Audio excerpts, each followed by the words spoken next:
সকলোকে নমস্কাৰ জনাই আৰু এটা ভিডিঅ'লৈ আপোনালোক সকলোকে স্বাগতম জনাইছোঁ।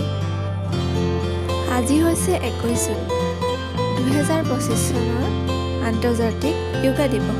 প্ৰতি বছৰে এই আন্তৰ্জাতিক য়োগা দিৱস 21 জুন তাৰিখে পালন কৰা হয় আৰু আজি আমি আহিছোঁ এই দিৱসটি পালন কৰিবলৈ ওচৰৰে এখন বিদ্যালয়ত কণ কণ শিশুসকলৰ লগত। সেয়ে আহকচোন চাওঁ আমি কেনেদৰেনো শিশুসকলৰ সৈতে যোগ দিৱস পালন কৰিম। এয়া ছাত্ৰ ছাত্ৰীসকলক পদ্মাসন কৰোৱাই থকা হৈছে।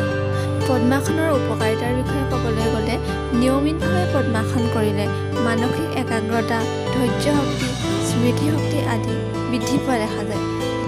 লগতে অন্যান্য বিভিন্ন ধৰণৰ শাৰীৰিক সুফল পোৱা দেখা যায়। ছাত্ৰ ছাত্ৰীসকলে আসন কৰাৰ বাবে যথেষ্ট উৎসাহী আৰু আগ্ৰহী আছে। এয়া অনুলোম বিলোম কৰোৱা হৈছে। অনুলোম বিলোম হৈছে এক প্ৰকাৰৰ প্ৰাণায়াম, যাৰ দ্বাৰা নাকৰ এটা ছিদ্ৰৰ দ্বাৰা উশাহ লোৱা হয় আৰু আনটো ছিদ্ৰৰ দ্বাৰা এৰি দিয়া হয়। এই প্ৰাণায়ামৰ উপকাৰিতা হৈছে হাওঁফাওঁৰ কাৰ্যক্ষমতা বৃদ্ধি হয়।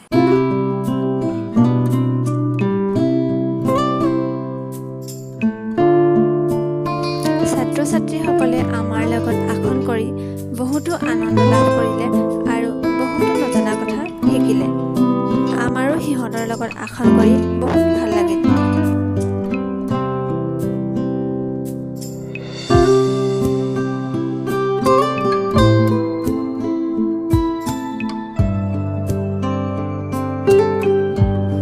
এয়া বৃক্ষাসন কৰোৱাইছোঁ। পোনপ্ৰথমে থিয় হ'ব লাগে। সোঁ ভৰিৰ তুলি ভৰিৰ পতা বা ভৰিৰ উৰু সংলগ্ন কৰি যিমান দূৰ সম্ভৱ ওপৰলৈ তুলিব লাগে আৰু হাত দুখন নমস্কাৰ ভংগীমাৰে ওপৰলৈ তুলিব লাগে। এই আসনৰ উপকাৰিতা হৈছে ভৰিৰ কঁপাৰো নিৰাময় হয় আৰু দৈহিক ভাৰসাম্যতা বৃদ্ধি পায়।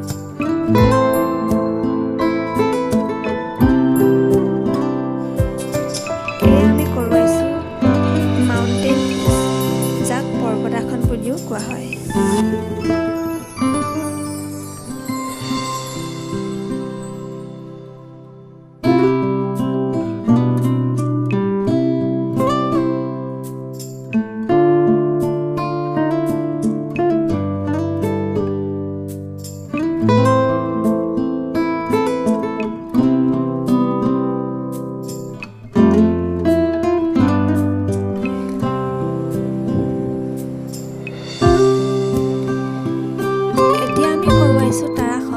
এই আসনত আমি থিয় হৈ হাত দুখন কাণৰ কাষেদি মূৰৰ ওপৰলৈ নিব লাগে আৰু দুয়োখন হাত সংলগ্ন কৰি ভৰিৰ গেৰুৱাকেইটা ওপৰলৈ উঠাব লাগে আৰু আমি ফিট হৈ ওপৰৰ ফালে চাব লাগে। এই আসনৰ উপকাৰিতা হৈছে এই আসন নিয়মিতভাৱে কৰিলে উচ্চতা বৃদ্ধি হোৱাত সহায় হয়। এতিয়া আমি লাহে লাহে ভৰিৰ গেৰুৱাকেইটা সামান্য অৱস্থালৈ আনিব লাগিব আৰু হাত দুখন লাহে লাহে নমাব লাগিব। এতিয়া সম্পূৰ্ণ সাধাৰণ অৱস্থাত এতিয়া আমি কৰোৱাইছোঁ ভুজংগাসন। এই আসনৰ প্ৰণালী হৈছে পেট তললৈ দি শুই দুয়োখন হাত বুকুৰ দুয়োকাষে মাটিত ৰাখিব লাগিব। হাতত ভৰ নিদিয়াকৈ মূৰ আৰু বুকু যিমান দূৰ সম্ভৱ ওপৰলৈ কৰি দৃষ্টি ওপৰলৈ ৰাখিব লাগিব আৰু এইখিনি সময়ত দুয়োখন ভৰি পুনৰ থাকিব লাগিব। ভুজংগাসনৰ উপকাৰিতা হৈছে এই আসন কৰিলে দেহৰ ওপৰ অংশৰ বাবে বহুত উপকাৰী।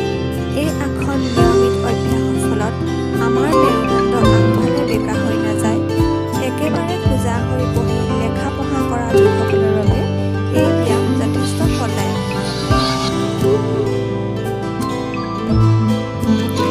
এয়া আমি শুই ৰিলেক্স পজিশ্যনত আহিছোঁ।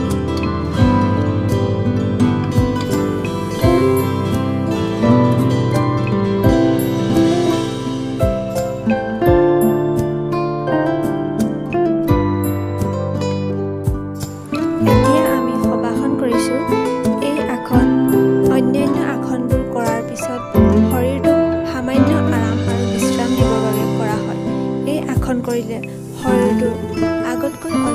কাৰ্যক্ষম হয় আৰু ক্লান্তি নাইকিয়া হয়।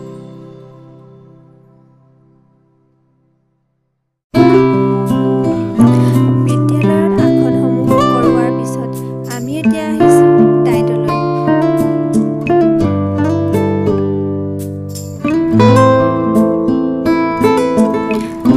এই ডায়েটত ছিনিয়ৰ প্ৰশিক্ষাৰ্থীসকলে যোগ দিৱস উপলক্ষে বিভিন্ন যোগাসন কৰি আমাক দেখুৱালে।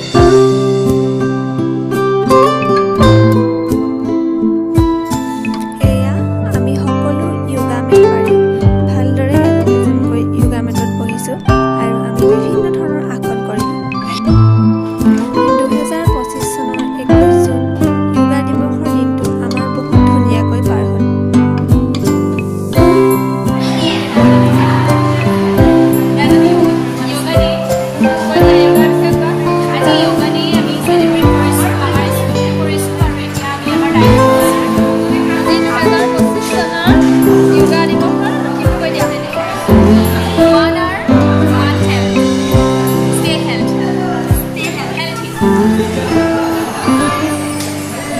ভিডিঅ'টো চোৱাৰ বাবে সকলোলৈকে বহুত বহুত ধন্যবাদ। আজিলৈ বাই বাই।